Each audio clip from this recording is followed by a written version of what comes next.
Keluarga Baradae menangis terpukul atas tuntutan 12 tahun penjara. Berharap Richard kuat.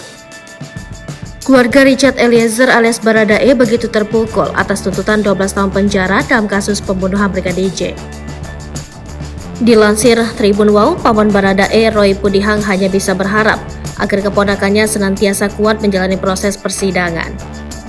Dengan suara bergetar hingga sempat menangis, Roy juga mendoakan orang tua Baradae Sunandang Junus Lumiu dari Neke Alba Pudihang agar tabah menerima nasib anaknya.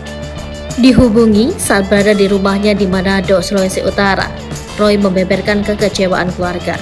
Pihaknya mengaku terpukul dan tak menyangka sang keponakan akan dijatuhi tuntutan hingga 12 tahun penjara. Dengan suara serak, sang paman mendoakan agar Baradae kuat mendengar tuntutan tersebut dan terus memperjuangkan keadilannya. Keluarga Baradae kini menggantungkan harapan mereka pada majelis hakim yang akan memutuskan vonis. Roy berharap hakim bisa objektif menentukan hukuman yang adil sesuai jasa dan perbuatan Baradae.